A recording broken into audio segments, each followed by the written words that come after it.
ഏറ്റുമുട്ടൽ രൂക്ഷം. 2 ഭീകരരെ വധിച്ചു. 3 പോലീസ് ഉദ്യോഗസ്ഥർക്ക് വീരമൃത്യു. 7 സുരക്ഷാ ഉദ്യോഗസ്ഥർക്ക് പരിക്ക്. വനത്തിൽ ഒളിച്ചിരിക്കുന്ന ഭീകരർക്കായി തെരച്ചിൽ. ജമ്മു പത്താൻകോട്ട് ദേശീയപാതയിലടക്കം അതീവ സുരക്ഷ.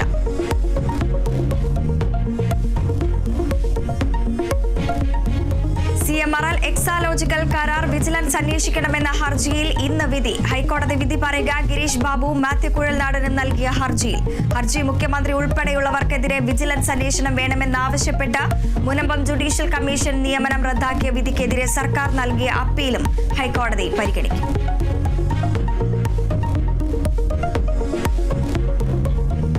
സെക്രട്ടേറിയറ്റിനു മുന്നിലെ ആശാവർക്കർമാരുടെ സമരം 47-ാം ദിവസത്തിലേക്ക്. നിരാഹാര സമരം 9-ാം ദിവസത്തിലേക്ക്. അനുനയ നീക്കത്തിനായി സർക്കാർ ചർച്ചയ്ക്ക് വിളിക്കുമെന്ന പ്രതീക്ഷയിൽ ആശമാർ.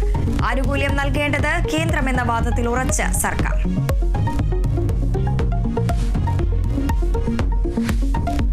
Kottayam government nursing college ragging കേസിൽ ഇന്ന് കുറ്റപത്രം നൽകും. 6 ജൂനിയർ വിദ്യാർത്ഥികളെ ക്രൂര റാഗിംഗിനിരയാക്കിയതിൽ 5 പ്രതികൾ കുറ്റപത്രം നൽകുന്നത്. പ്രതികൾ അറസ്റ്റിലായി 45-ാം ദിവസം.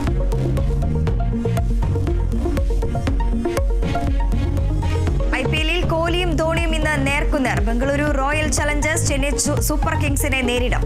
മത്സരം വൈകിട്ട് 7:30 ചെന്നൈ.